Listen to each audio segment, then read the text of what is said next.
तो आज की इस वीडियो में हम लोग बात करने वाले हैं वन्य जीव संरक्षण। ठीक है, इसके महत्वपूर्ण प्रश्न कई टॉपिक थे और नीचे कई कमेंट बॉक्स में पड़े थे। इधर जो टाइम टेबल है वो भर रखा है ना। जितने भी टीम मेंबर्स काम कर रहे हैं उन्होंने बताया कि सर इस टॉपिक पर बहुत ढेर सारे कमेंट आ रहे हैं, आपको इस टॉपिक पर वीडियो स्पेशली बहुत जल्दी बनाना चाहिए। ठीक है, तो आप लोगों को कमेंट के हिसाब से ये वीडियो आपको प्रोवाइड किया जा रहा है। तो देखो आप लोग का रिस्पांस क्या होना चाहिए कि वीडियो को जल्दी से आप लोग लाइक करेंगे। ठीक है, लाइक करना नहीं भूलेंगे और इसके बाद वीडियो को लाइक करके चैनल को जल्दी से सब्सक्राइब करेंगे। और सबसे बड़ी गलती क्या करते हैं, सब्सक्राइब तो कर लेते हैं लेकिन नोटिफिकेशन बेल को नहीं ऑन करते हैं।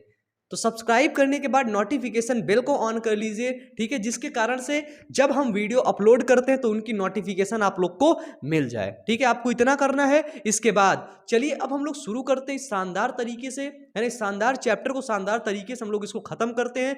बहुत ढेर सारे इंपॉर्टेंट क्वेश्चन, जैव विविधता क्या हो गया, प्रोजेक्ट टाइगर क्या हो, चिपको आंदोलन क्या हो, मतलब बिल्कुल जहर क्वेश्चन है जिनकी संभावना है आपके बोर्ड एग्जाम में आने की। चलिए बिना देर किए हुए हम लोग स्टार्ट करते हैं। तो आज हम लोग यहाँ पे भूगोल में चैप्टर 2 देखेंगे। ठीक है, चैप्टर 2 के बहुत इंपॉर्टेंट क्वेश्चन और आज हम लोग इस वीडियो में बहुत ढेर सारे डिस्कस करेंगे। ठीक है, जिससे आपके जो भी इंपॉर्टेंट क्वेश्चन है वो सभी यहाँ पर आपके पूरे किए जाएंगे। ठीक है, देखिए पहला क्या है कि 2 संकटोत्पन्न पादपों के नाम लिखिए। ठीक है, ऐसे पादप के बारे में पूछ रहा है जो संकट में है। ठीक है, उन 2 पादपों के नाम लिखिए। पहला है मधुका इनसिग्निस। ठीक है, मधुका जो इनसिग्निस है ये संकट उत्पन्न वाला पादप है। ठीक है, संकटोत्पन्न पादप मतलब ये संकट में है, इसकी जाति संकट में है। दूसरा क्या है, हुबर्डिया हेप्टान्यूरॉन। ठीक है, हुबर्डिया हेप्टान्यूरॉन आप लोग इसको गूगल करेंगे तो आपको इसको देखने को मिलेगा ये किस प्रकार से होता है।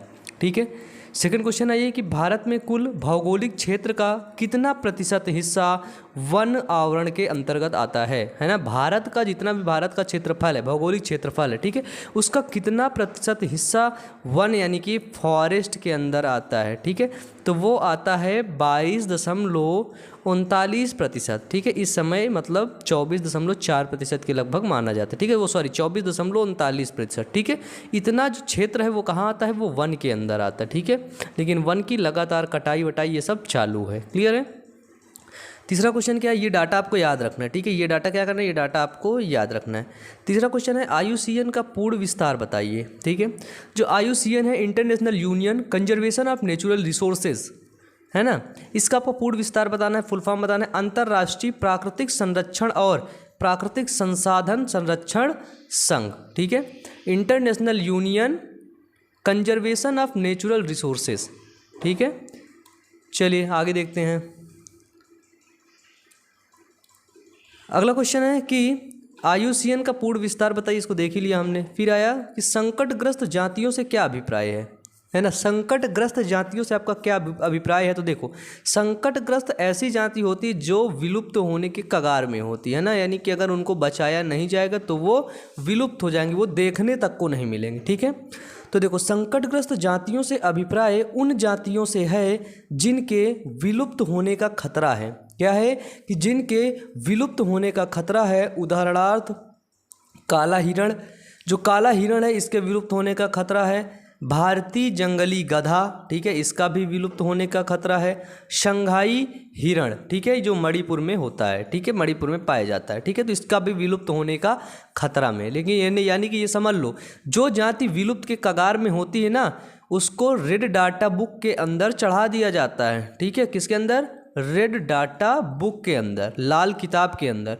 रेड डाटा बुक वही होती है जो जाति विलुप्ति के कगार में होती है, उसको क्या किया जाता है, उसको रेड डाटा बुक में लिख दिया जाता है। ठीक है, चलिए अगला प्रश्न है कि सुवेद जातियों के 2 उदाहरण लिखिए। सुवेद जातियों के 2 उदाहरण, पहला हो गया एशियाई हाथी, गंगा डॉल्फिन। ठीक है, फिर देखो प्रश्न नंबर 6 बोल रहा है कि भारत में चीता के लुप्त होने की घोषणा किस वर्ष हुई। तो भारत में जो चीता की लुप्त होने की घोषणा हुई वो हुई 1952 ईसा पूर्व में। ठीक है, 1952 ईस्वी के अंदर बताया गया कि भैया जो चीता है ना वो लुप्त होने की कगार पे है। ठीक है, अब देखो यहाँ पर एक चीज़ समझ लो कि एक आया था प्रोजेक्ट टाइगर, है ना, प्रोजेक्ट टाइगर।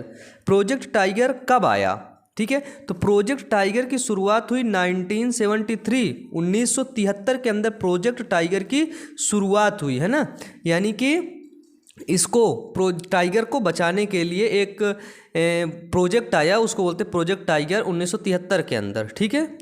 चलो आगे चलें, इस चीज़ को याद रखना 1952 और 1973, क्लियर है। चलो आगे टैक्सोल क्या है ना, टैक्सोल क्या है, तो देखो टैक्सोल क्या होता है कि हिमालय वन यव नामक औषधि पौधों की छाल, ठीक है, हिमालयन यव, ठीक, क्या है टैक्सोल, क्या होता है कि हिमालयन यव नामक औषधि पौधों की छाल, टहनियों तथा जड़ों से स्रावित होने वाला रासायनिक पदार्थ। जो हिमालयन यव है ये एक प्रकार का पौधा है, ठीक है, इसकी टहनियाँ और इसकी जड़ों से एक रासायनिक पदार्थ स्रावित होता है। यह क्या होता है, यह कैंसर के उपचार के लिए सहायक होता है, इसी को बोलते हैं टैक्सोल, ठीक है, कैंसर के उपचार के लिए सहायक होता है, ठीक है। प्रश्न नंबर 8 देखो, वनों की कटाई के 2 परोक्ष प्रभाव बताइए। तो अगर वनों की कटाई होगी तो सूखा पड़ेगा और बाढ़ आएगी, ठीक है। 9वां नंबर क्या बोल रहा है, भारतीय वन्य जीव संरक्षण या फिर वन्य जीव अधिनियम किस वर्ष लागू किया गया। जो वन्य जीव थे, ठीक है, जंगल में जो जीव रहते थे उनको सुरक्षा प्रदान करने का नियम किस वर्ष आया, तो वो आया 1972 के अंदर, ठीक है। कब आया, 1972 के अंदर। और प्रोजेक्ट टाइगर कब शुरू हुआ, 1973 के अंदर, ठीक है, ये याद रखना, ठीक है। 1972 के अंदर ये आया, लेकिन 1973 के अंदर तुरंत क्या हुआ, प्रोजेक्ट टाइगर शुरू हो गया, ठीक है। चलो आगे चलें, आगे आ जाओ।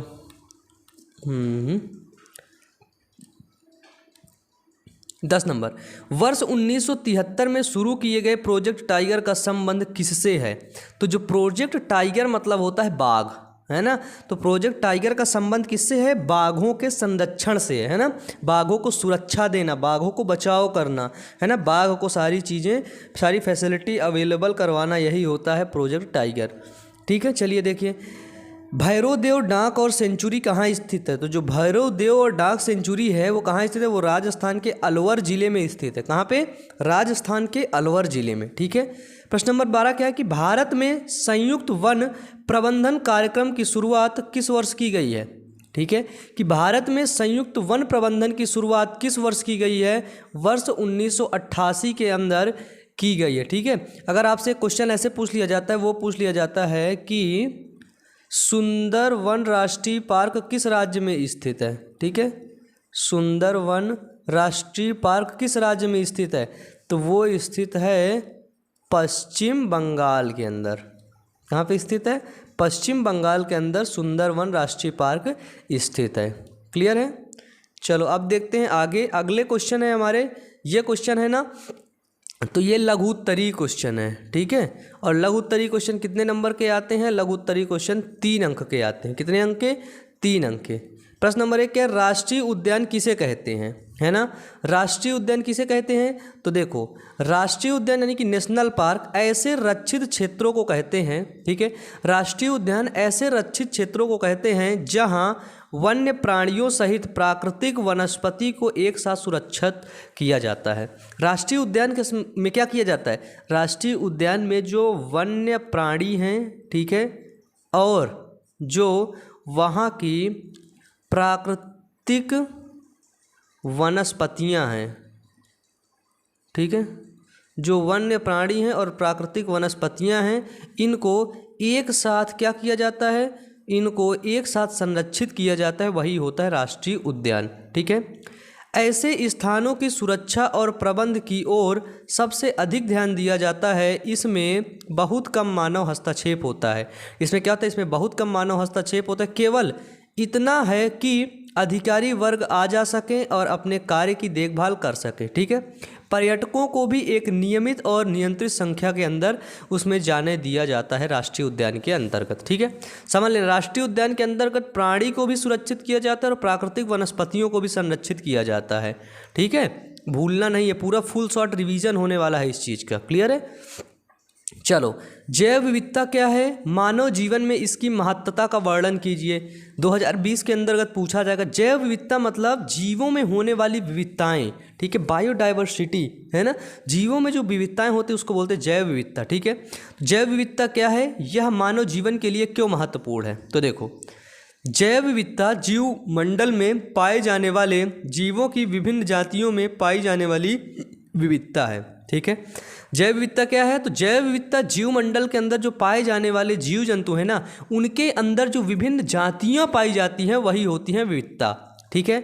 दूसरे शब्दों में कहें तो जैव विविधता वनस्पति और प्राणियों में पाए जाने वाली जाति विभेद को प्रकट करती है। जाति मतलब कई टाइप्स के, जैसे मच्छर, चींटी, ये वो है ना, अलग अलग टाइप्स के, तो वही को विभेद करती जाति विविधता, जैव विविधता, ठीक है। भूपृष्ठ पर वर्तमान जैव विविधता अरबों वर्ष से हो रही है ना, यानी कि जीवों में विविधताएं अरबों वर्ष से हो रही हैं, ठीक है। जीवन के सतत विकास की प्रक्रिया का परिणाम है। पर्यावरण ह्रास के कारण जैव विविधता का क्षय हुआ है। जीवों की अनेक जातियां लुप्त हो गई हैं तथा कई संकटग्रस्त हैं। जैव विविधता हुआ है पृथ्वी में, है ना, जीवों में बहुत ढेर सारी विविधताएं पाई जाती हैं, लेकिन इसकी कई प्रजातियां लुप्त हो गई हैं और कई प्रजातियां अभी भी इसकी संकटग्रस्त हैं, ठीक है। अब देखो, जैव मानव जीवन के लिए इसका महत्व क्या है। तो देखो, मानव जीवन के लिए महत्व, तो मानव अपने उत्पत्ति काल से ही विभिन्न आवश्यकताओं की पूर्ति जीव जगत से ही करता चला आ रहा है ना। देखो, जैसे भैंस पालना, है ना, मधुमक्खी से शहद निकालना, दूध पीना, इसके बाद भेड़ से ऊन निकालना, है ना, बहुत ढेर सारी कर रहा है। तो मतलब जीवों से, जीव जगत से बहुत दिनों से अपना वो उत्पत्ति काल से आवश्यकताओं की पूर्ति करता आ रहा है, ठीक है। मानव को भोजन, आवास, परिवेश संबंधी विभिन्न आवश्यकताओं और अपने अस्तित्व के लिए जैव विविधता पर ही निर्भर रहना पड़ता है, ठीक है। जैव विविधता के उपभोग की दृष्टि से ही मानव ने आर्थिक उपयोगी और पौधों का पालतूकरण किया है, ठीक है। कृषि और पशुपालन इसी आवश्यकता का परिणाम है। आप लोग जानते हैं, कृषि करते हैं वो जैव विविधता हो रही है, ठीक है। पशुपालन करते हैं, जैव विविधता हो रही है, इसी का सब परिणाम है, ठीक है। बायोडाइवर्सिटी का जैव विविधता, अगर जैव विविधता ना होती तो आप लोग ऐसा कुछ करते ही नहीं। फिर देखो, क्वेश्चन क्या पूछ रहा है कि भारत के कोई दो पूर्वोत्तर राज्यों के नाम लिखिए। तो देखो, दो पूर्वोत्तर मतलब जो पूर्व में स्थित है, पूर्व में स्थित होने वाला राज्य है पहला अरुणाचल प्रदेश, है ना, मणिपुर, इम्फाल वगैरह हो गया और मणिपुर हो गया, ठीक है।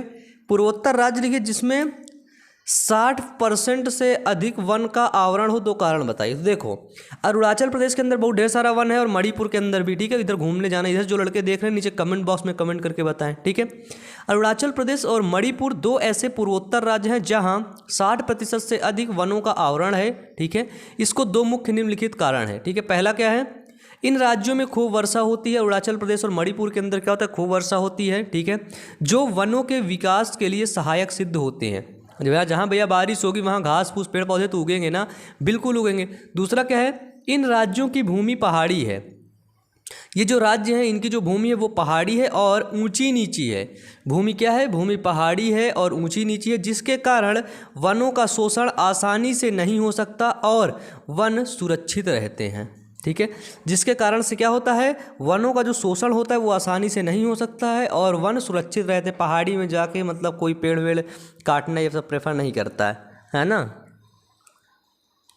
ये है बायोस्फीयर रिजर्व किसे कहते हैं, जीव आरक्षित क्षेत्र किसे कहते हैं। ऐसे क्षेत्र जहाँ पर जीवों को सुरक्षा प्रदान की जाती है वही होते बायोस्फीयर रिजर्व। देखो, ऐसे क्षेत्र जहाँ वन्य जीव जंतुओं को, जंगली जीव जंतुओं को संरक्षण प्रदान किया जाता है, जीव आरक्षित क्षेत्र बायोस्फीयर रिजर्व कहलाते हैं। इसके नामों में लिखा है ना, इसके नामे में लिखा है जीव आरक्षित क्षेत्र, जहाँ पर जीव को आरक्षित किया जाता है, जहाँ पर जीव को संरक्षित किया जाता है, जहाँ पर जीव को क्या किया जाता है, मतलब कि उसको सुरक्षा प्रदान किया जाता है, ठीक है। फिर देखो, इनके क्षेत्रों के निर्धारण द्वारा जीव जंतुओं तथा वनस्पति की उनकी प्रजातियों को विशेष संरक्षण प्रदान करने का प्रयास किया जाता है जो दुर्लभ या संकटग्रस्त होता है, ठीक है। बायोस्फीयर रिजर्व में क्या किया जाता है, अगर जो कोई मतलब कि जीव जंतु हैं उसकी प्रजाति विलुप्त हो रही, नष्ट हो रही, तो उसको क्या किया जाता है, उसको संरक्षित किया जाता है, ठीक है। हमारे देश में जीव जंतुओं और जैव विविधता के संरक्षण हेतु इस प्रकार के विशेष प्रयास किए जा रहे हैं। ठीक है, हमारे देश के अंदर क्या किया जा रहा है कि भैया जो जीव नष्ट हो रही हैं, है ना, जिनकी प्रजातियां विलुप्त हो रही हैं, उनको बचाया जा रहा है। उदाहरणार्थ क्या है, उत्तराखंड में नंदी देवी आरक्षित क्षेत्र। ठीक है, उत्तराखंड के अंदर क्या है, नंदा देवी। उत्तराखंड में नंदा देवी आरक्षित है। उत्तराखंड बहुत अच्छी जगह, घूमने के लिए सबसे अच्छी जगह, मेरे हिसाब से तो घूमने के लिए सबसे अच्छी जगह उत्तराखंड है ना, नंदा देवी आरक्षित क्षेत्र। अब आ जाओ, ये है हमारा लास्ट क्वेश्चन। ठीक है, चिपको आंदोलन क्या है, और ये बहुत इंपॉर्टेंट क्वेश्चन है। ठीक है, ये अक्सर पूछा जाता है ना, ये अक्सर आपके बोर्ड एग्जाम के पॉइंट ऑफ व्यू से। बाकी ये चीज़ें ना नॉलेजेबल चीज़ें आपको पता होनी चाहिए। ठीक है, हमारे आसपास क्या हो रहा है, ये कैसे हुआ, क्यों हुआ, ये सारी चीज़ें आपको पता होनी चाहिए। ठीक है, देखो चिपको आंदोलन क्या होता है। तो चिपको आंदोलन में भैया, चिपको आंदोलन वनों की रक्षा के लिए चलाया गया आंदोलन है। ये एक ऐसा आंदोलन है जिसमें वनों की रक्षा के लिए चलाया गया है। ठीक है, इस आंदोलन का सूत्रपात सुंदरलाल बहुगुणा ने हिमालय क्षेत्र में किया था। ठीक है, इसको किसने किया था, इसको किया था सुंदरलाल बहुगुणा ने। ठीक है, इसके अंतर्गत लोग पेड़ों से चिपक कर उनकी रक्षा करते थे और उन्हें कटने नहीं देते थे। जब हिमालय के पौधे को ठेकेदार या ठेकेदार काटने आते थे, लकड़हारे काटने आते तो वनों से चिपक जाते थे और उन्हें पेड़ काटने से मना करते थे, पेड़ काटने से उन्हें रोकते थे। ठीक है, फिर देखो यह आंदोलन वनों वृक्षों की कटाई रोकने में सफल हुआ। जब ये आंदोलन चल उठा तो सब लोग पेड़ से चिपक जाते थे, है ना। तो वहाँ पे क्या हुआ, तो ये जो हुआ ना, तो वहाँ से वनों और जो पेड़ की जो कटाई हो रही थी वो रुक गई। ठीक है, साथ ही इस आंदोलन में यह भी दिखाया गया कि स्थानीय पौधों की प्रजातियां का प्रयोग करके सामुदायिक वनीकरण अभियान भी सफल बनाया जा सकता है। ठीक है, स्थानीय प्रजातियां जो आपके यहाँ ज़्यादा होती हैं, आप उनको एक वन बना दीजिए, है ना, वनीकरण अभियान चला दीजिए, जिसके कारण से ये सफल हो सकता है। ठीक है, चलिए अब ये टॉपिक आपका ख़त्म हुआ। अब नीचे कमेंट बॉक्स में आप कमेंट करके बताएंगे कि आपका कौन सा नया टॉपिक चाहिए। यदि आपको हमारे वीडियोस चाहिए तो वीडियोस के लिए आपको पहले टॉपिक का नाम लिख देना होगा, इसके बाद यूट्यूब पर सर्च करना होगा, लास्ट में आप बायो अमन जरूर लिख दें, आपको वीडियोस मिल जाएगा। नहीं तो आप हमारे चैनल की प्लेलिस्ट पर जा सकते हैं और वहीं पर सभी वीडियोस को देख सकते हैं। ठीक है, चलिए आज का वीडियो यहीं तक, पढ़ते रहिए, मेहनत करते रहिए। Wish you all the best, thank you.